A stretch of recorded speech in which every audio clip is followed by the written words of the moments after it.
Okay, greetings everyone. We got a couple minutes yet, but since people are coming in, I said 5 o'clock, so I have to keep my word. So the people will be here in a few minutes. But we're going to have a very interesting presentation today. We're going to talk about the false narrative, the false fake narrative that's out there being miseducating people.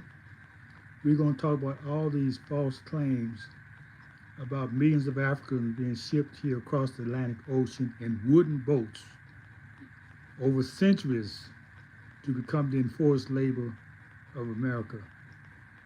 We're going to talk about that they were already here.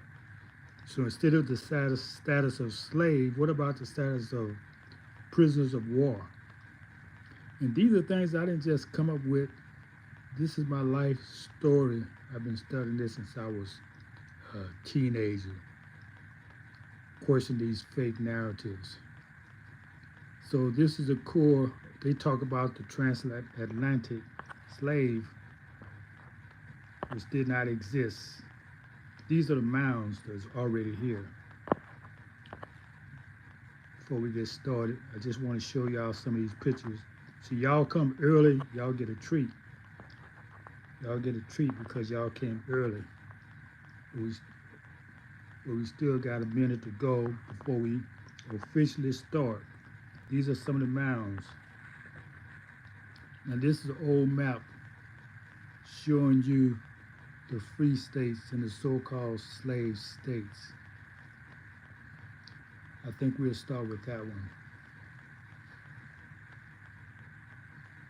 Okay, 5 o'clock on the dot. Thank y'all for being here. Before we get started, we'd like to say a little statement. Today we reset a record that has been deliberately distorted.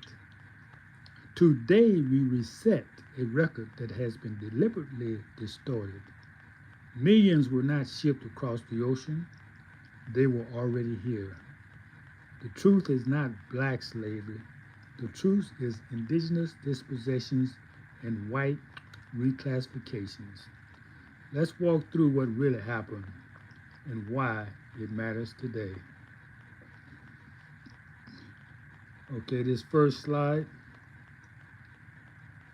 you see the slides, the colored, the dark color with Texas up to Missouri, all the way to the east. All these are so-called slave states. And you want to get an idea how many people, the millions of people here. Let's go to this slide.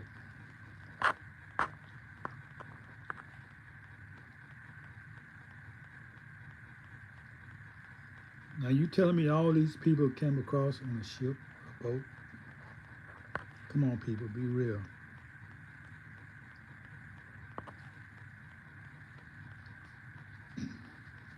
So, why it matters today?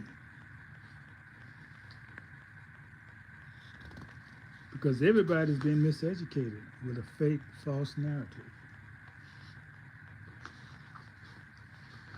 Now, since everyone is here, let's start the lecture. Let's talk about evidence first. There's no mass burial sites of human remains in transit or anywhere in America. No mass burial sites.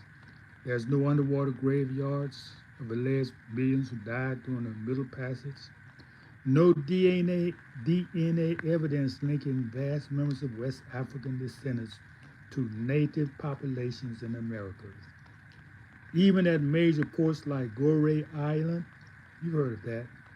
That's where they say that the embarkation of slaves were. Even there's no archaeological evidence of holding millions. So where are the chains? Where are the ships? Where are the bones?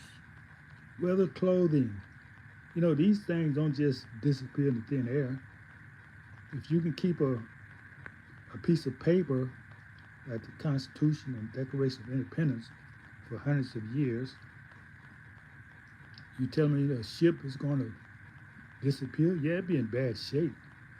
But you mean it's going to disappear? The bones are going to disappear? The shipwrecks are going to disappear? Okay, so you see the point? Now let's talk about the ship capacity and ocean travel. Wooden ships of the 15th through the 18th century. And welcome the newcomers who are here. This is Thin and Light Radio, just for a commercial break. And we appreciate you coming in and liking the video. If you like the content, I shouldn't have to tell you, give me a thumbs up. That helps circulate the video. It helps get it to people, because we have a mission here to educate the people. So the people who are coming in, who are not giving the likes, well, I don't know who's here. Are you friend or foe? I don't understand. The friends would already have hit the like button. But anyway, I digress. We don't need your likes, because we're going to continue doing what we're doing, whether you come, like us, or subscribe or not. Ships capacity and ocean travel. Wooden ships of the 15th through the 18th century were not capable of sustaining such massive transit over thousands of miles. The logistics of food, water, sickness, storms, and mutiny strains the possibility of the numbers claimed. Maritime technology at that time was not very designated for transporting masses of people across the ocean. They just did not have the ability to transport. The ships wasn't even that big during the end. Wooden ships at that. So, the slave narrative has been reconstructed history. Where's the truth? Much of the history of so-called, quote, slavery in America was written post facto, not by those enslaved, but by those who claim ownership. So people writing a story, just like on a play, writing a script, so they have to manufacture a fake history to go with that script. But you got to have plantation records, church registries, census, and often misclassified indigenous populations. You got to misclassify them as Negro, African, for legal and economic reasons. Now we're going to do a class, I don't think we did it yet, about the reclassification of the so-called black people in America. They had this one-drop rule in Virginia where if you had, no matter how you looked, if you had one drop of so-called black blood, you was black. So that's how we lost a lot of our indigenous history and so-called European history.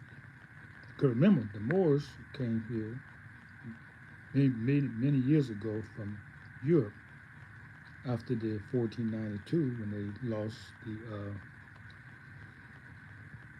when the empire fell. So a lot of us already here. Not to be confused with the indigenous population. Now, we're not talking about the Asians who came from Siberia. We're not talking about those Asian-looking people. We're talking about the dark skin.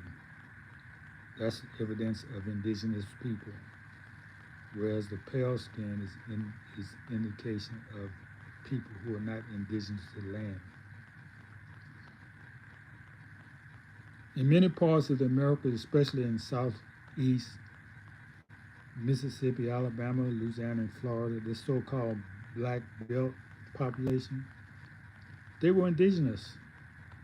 And I'm telling you what I know because I have traced my ancestry. Wachita, Yamasee, Gula, Geechee, and many more. We were reclassified under the colonial system. Now let's talk about the real origin of many so-called quote, slaves, unquote. As you said before, many were already here. The descendants of Mississippian, Olmec, you see the Olmec heads, and mound building civilizations. Other came by pre-Columbian contact, the Moors, the Milan navigators, Abu Bakr, Abu Bakr, number the second, and other seafarers. Some were enslaved through, let's say, we won't say enslaved, we say nowadays in prison through war, debt, colonial codes. Remember now, we own the seas. So we see pirates, when you see Pirates of the Caribbean, no, we didn't look like Johnny Depp. No. But we was doing that because they was trying to get away from paying us the tax. You know, if you crossed this water, you had to pay a fee to us since we owned it. And if they didn't want to pay the fee, especially the ones coming to America, then we just take them ransom.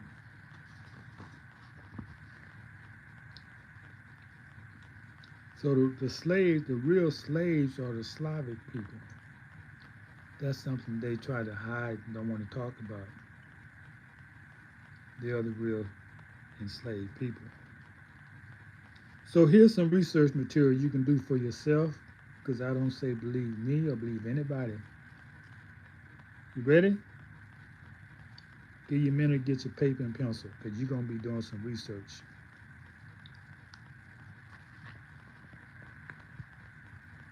Okay. They came before Columbus. Dr. Evan Sertimer. Evan Van Sertimer. Now, this book may not be available, or it may be very costly. However, you can still have access to these books online in various libraries. You can read it online. Let's go with most books. You don't have to buy the book. You can have access to it. Next one, which I recommend, the first book is being When Rocks Cry Out by Horace Butler. Horace Butler. And I like it when YouTube decides some people they're not going to, oh, we got people here. Let me be quiet. Hey there, Serendipity. So, I'll get with y'all chat in a minute. I'd ask some questions, but right now we want to finish this lecture. Another important research you can do is a book by Melville Herkovitz, Herskowits, and it's titled Myth of the Negro Past. The first Americans were so-called Africans by David Imhotep. That's the title. The first Americans were Africans. And as Library of Congress documentation on slave reclassification.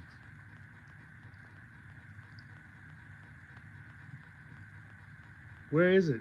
You can't find it. Ships manifest, insurance records from Lloyd's of London.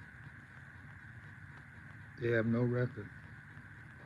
So what really happened? What really happened? Rather than importing millions of Africans, the colonial powers reclassified millions of indigenous people. And millions of them have been reclassified.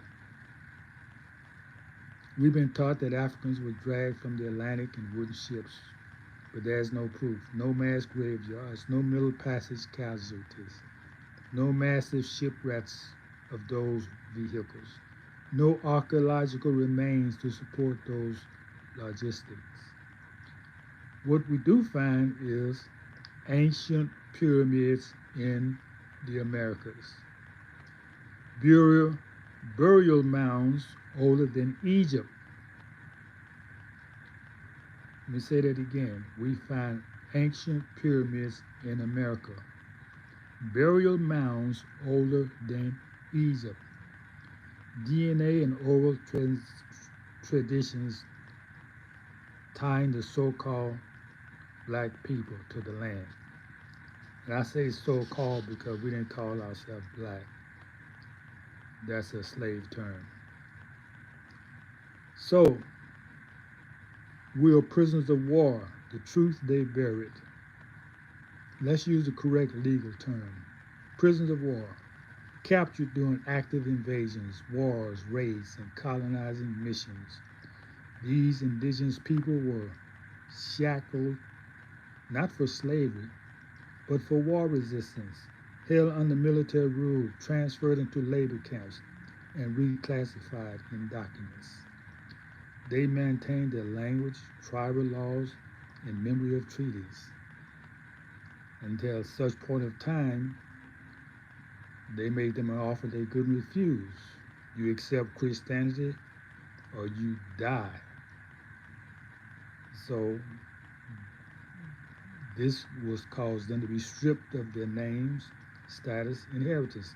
In my own family, I have the African name of, let's not say African because that's a continent. Let's say Tunisian name of my ancestors, and I found where they was forced to change it. They had to change the name because they didn't want us to be appearing to be loyal to another country. And this was under threat of death that my great great great great grandparents did this. And why was this? Because they were legally called prisoners of war. Then international humanitarian law would apply. Reparations, we're not talking about reparations. We've been destroyed as a nation. The nations would pay reparations. But the land would have to be returned. This is all known. This is all known. Yes. The last president was supposed to make that transfer. He didn't do it. But it's going to happen. So they find burial statues and brands. All these statistics have been lies about us. But the point is, we're still prisoners of war, but all that's changing. This part of the change is we educate our people of the truth. Okay, we went a little over our time. We appreciate those who came in. Go back and listen to the beginning. And we leave you as we came you. Remember, stay in the light because we are showing the light, we're resetting the records that has been deliberately distorted. Millions were not shipped across the ocean. They were already here. The truth is not black slaves. The truth is indigenous dispossessions and white reclassifications. And we just walked through that, what really happened. So thank you for your likes, your subscriptions. Staying in the light will return.